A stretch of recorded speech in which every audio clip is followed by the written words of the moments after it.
So welcome back to the vlog guys. So ayan, nandito ulit tayo sa house. So matagal-tagal tayo before last nag-update about sa house. So part 4 nata to. Tapos parang same lang din yung suot nyo. So mga last update nata ng house. Ano, kita na yung background. Yung bundok. Ayan. Kita. Hindi nga lang kita yung cross. Dalawang cross. Tatlo sana kaso bumagsak yung isa. Yan, so much for the intro. So yan, pakita ko na sa inyo yung house.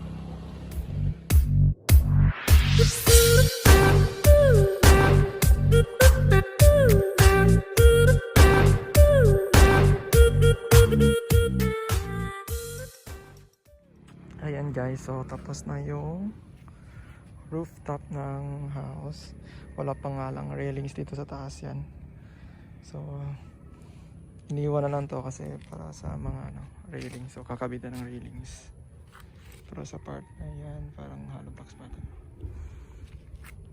Yan, tapos na. Tapos ito para sa railings. Para sa kakabitan ng railings. Tapos ito yung parang naka-extend na bakal. Naka-extend na bakal. There's yung sa plan sana na garage. So parang yan, naka-ready na siya.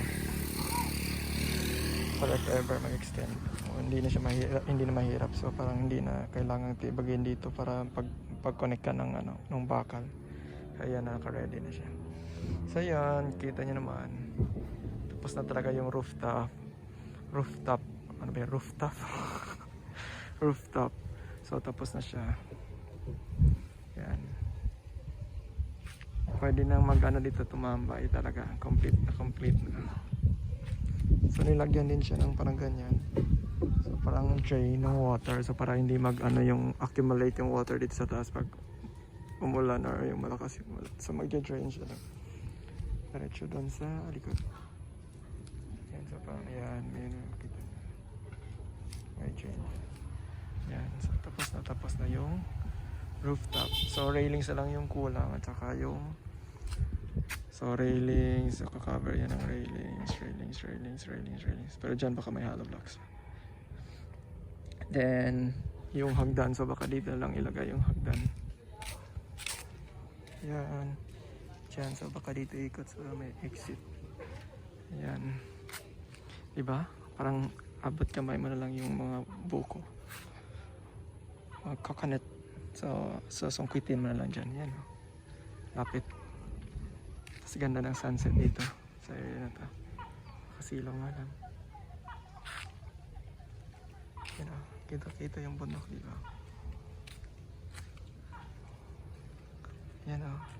Ewan ko lang kung kita niyo yung cross. May dalawang cross dyan sa tuktok ng bundok. Tatlo sana yan kasi bumagsak yung isa. Ulit.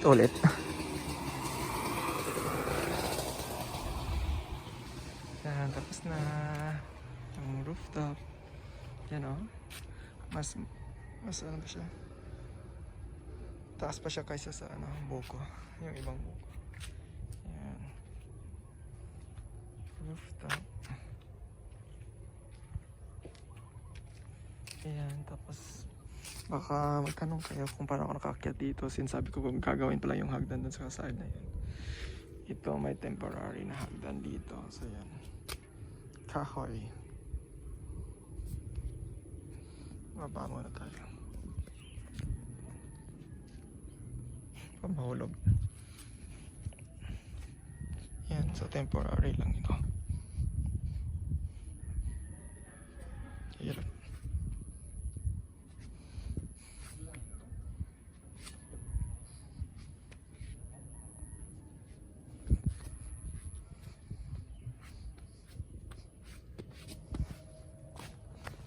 Yan, so pakita ko ulit yung loob. Yan, may mga kahoy pa.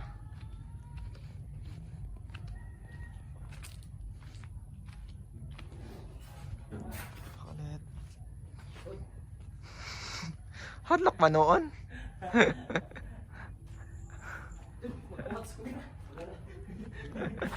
Yan, pakita ko sa inyo yung loob. So, dito pa yung Dito pa yung ibang kahoy na nakasupport sa yung sa rooftop, yung sa slab. Yan. Yan. Di ba oh? Naalis na yung ibang ano, kahoy. Yung flooring. Napatag na. Para sa flooring. Yan. Yan oh. Yan tayo nakatungtong kanina.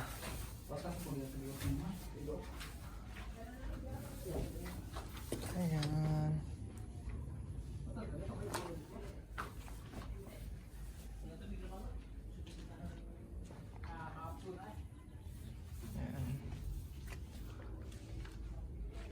Yan, so punta tayo din sa kabilang room. Yan, so naano na rin yung sa floor. So, yan yung ginawa nila kanina. So, na parang pinatag nila yung floor. Tapos yan, dyan dinaan yung ano, yung pang yan, yung PVC. Galing sa taas. Butas pinakita. Tapos yan, dyan lalabas yung water. Dyan exit. Yan, napatag nila yung floor dito. Para sa ready sa flooring. Ready sa flooring. Yan.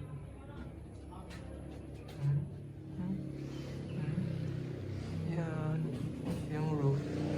Diba? Sobrang high ceiling siya kasi from the floor to the yan is 12 feet dyan sa dulo ng tawag dito, hollow blocks.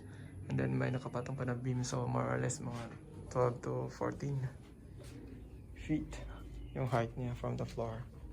From the floor lang ha. Yan. Napatag na dito. Diyan.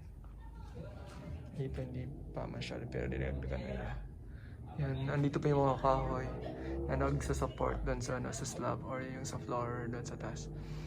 Ayan.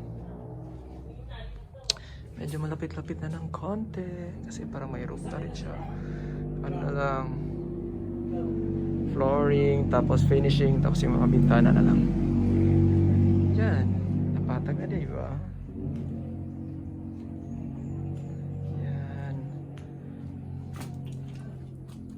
Yan, pinagtatanggal lang kasi nila yung mga kahoy. Yan. Ito yung exit kanina. Yung tinuturo ko kanina sa nung nandun ako sa taas, di ba? Oh. Yan, so parang nagawa ng hagdan dyan. Tapos gagawin ng hagdan paakyat. So pababa at saka paakyat dito na. Para pag lumabas ka dito sa baba ka aakyat niya. Dyan na yung daanan. So parang siguro pag gagawa yan ng dirty kitchen dyan. Ready na nga yung mga halaman, oh.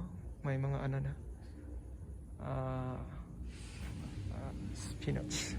Spinach. I just don't know the Tagalog term. Lunes po na balik, no ha? Yeah.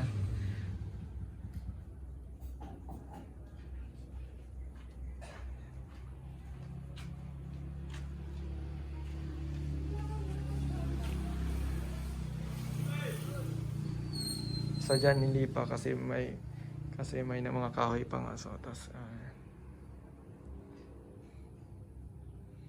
anuhin pa yan dyan. No, yan, mga hindi pa mga tatlong lang section na lang. So yung sa may CR banda na yung mga kahoy na tinanggal, yung dito sa room ko, tsaka dito sa may sala, yung andito pa yung mga support ng sa beam. Yan, daming alambre. Yung preparation niya sa parang sa flooring. Kasi yan nakalabas na yung parang mga dowel. So yan yung dyan i-connect yung mga bakal na tira doon. Tapos connect yan dito. Yan, yan mga dito. Criss-cross yung mga bakal. Yan. So mag-flooring nata next week. So mag-flooring na siguro.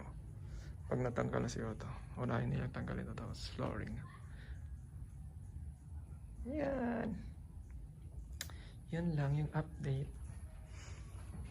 Wala masyado kasi medyo matagal yung sa slab. Mahirap. Ubos na yung gravel natin. Natin talaga. Ubos na yung gravel, tapos may konting hollow blocks pa natira.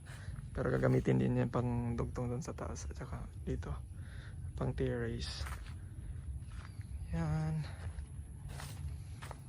Yan o. Diba?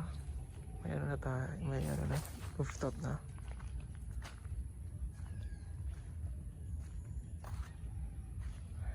May rooftop na.